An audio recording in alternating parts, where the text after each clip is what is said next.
ಕೋಟಿ ನಮ್ಮ ದಿನ ಸಾಗರ ಡೈಲಾಗ್ ಕೇಳಿದ್ರಲ್ಲ, ಕೋಟಿ ಅಂತ ಹೊಸ ಹುಡುಗ ಸೌತಲ್ಲಿ ಮಾತ್ರ ಅಲ್ಲ, ಬೊಂಬಾಯಲ್ಲಿ ಹುಡುಕಿದ್ರೆ ಈ ಥರ ಗುರಿ ಮತ್ತು ಗುಂಡಿಗೆ ಇರೋದು ಸಿಗಲ್ಲ. ಅದಕ್ಕೆ ಕೋಟಿ ಸಿನಿಮಾ ನಾನು ನೋಡಬೇಕು. ಹೊಸ ಪಾತ್ರ, ಹೊಸ ಕತೆ. ನಾವು ಯಾವಾಗಲೂ ಸಿನಿಮಾಗಳಲ್ಲಿ ಕಾಂಟೆಂಟ್ ಹುಡುಕ್ತಾನೆ ಇರ್ತೀವಿ, ಕತೆ ಬೇಕು ಕತೆ ಬೇಕು ಕತೆ ಬೇಕು ಅಂತ.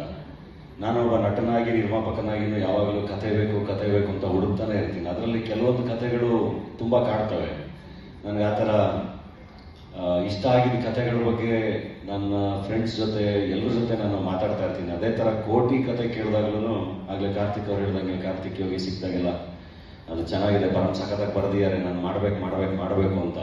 ಸೊ ಅಷ್ಟು ಕಾಡಿದ ಕತೆ ಇದು. ಆ್ಯಂಡ್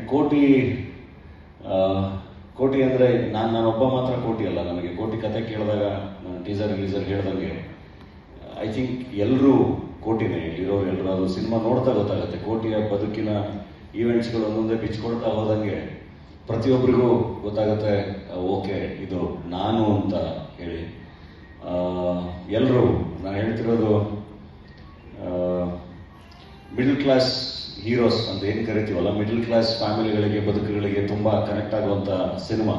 ಹಂಗನ್ಬಿಟ್ಟು ಬರೀ ಮಿಡಲ್ ಕ್ಲಾಸ್ ಸಿನಿಮಾ ಅಂತ ಅಲ್ಲ, ಎಲ್ಲರ ಸಿನಿಮಾ. ನಿಮಗೆ ರಸ್ತೆಯಲ್ಲಿ ಓಡಾಡ್ತಾ ಒಂದು ಸಣ್ಣದಾಗಿ 2 ಗಾಡಿಗಳು ಟಚ್ ಮಾಡಿಕೊಂಡು ಒಂದಿಬ್ಬರು ಹೊಡೆದಾಡ್ತಿರ್ತಾರಲ್ಲ, ಅದರಲ್ಲಿ ಎಷ್ಟೊಂದು ಸರಿ ನಾವು ಒಳಗಡೆ ಕೂತ್ಕೊಂಡು ಅನಿಸ್ತಾ ಇರುತ್ತೆ, ಯಾಕೆ ಇಷ್ಟು ಹೊಡೆದಾಡ್ತಿದ್ದಾರೆ, ಅವ್ರು ಮೂವನ್ ಹಾಕ್ಬಿಡ್ಬೋದಲ್ವ, ಇಮಿಡಿಯೇಟಾಗಿ ಮುಂದಕ್ಕೆ ಹೋಗ್ಬಿಡ್ಬೋದಲ್ಲ ಅಂತ. ಬಟ್ ಅವ್ರು ಯಾಕಷ್ಟು ಹೊಡೆದಾಡ್ತಿರ್ತಾರೆ ಅನ್ನೋದು ಅವರಿಬ್ರಿಗೆ ಮಾತ್ರ ಗೊತ್ತಿರುತ್ತೆ. ಅವರ ಬದುಕಲ್ಲಿ ಅವರ ಗಾಡಿಯ ಮೇಲಾಗೋ ಒಂದು ಸಣ್ಣ ಮಾರ್ಕು ಅಥವಾ ಅದರಿಂದ ಆಗೋ ಇಂಪ್ಯಾಕ್ಟು, ಅವತ್ತಿನ ಖರ್ಚು, ಅವತ್ತಿನ ದುಡಿಮೆ ಎಲ್ಲದೂ ತುಂಬ ಡಿಫ್ರೆನ್ಸ್ ಮಾಡ್ತಿರುತ್ತೆ. ಹಾಗಾಗಿ ಟ್ರಾಫಿಕಲ್ಲಿ ಇಬ್ಬರು ಹೊಡೆದಾಡ್ತಾ ಇರ್ತಾರೆ. ಈ ಥರ ನಿಮಗೆ ದಿನನಿತ್ಯದ ಬದುಕಲ್ಲಿ ತುಂಬ ವಿಷಯಗಳನ್ನ ನೋಡ್ತಾ ಇರ್ತೀರ. ಸೊ ಹಾಗಾಗಿ ಕೋಟಿ ತುಂಬ ಕನೆಕ್ಟ್ ಆಗುತ್ತೆ.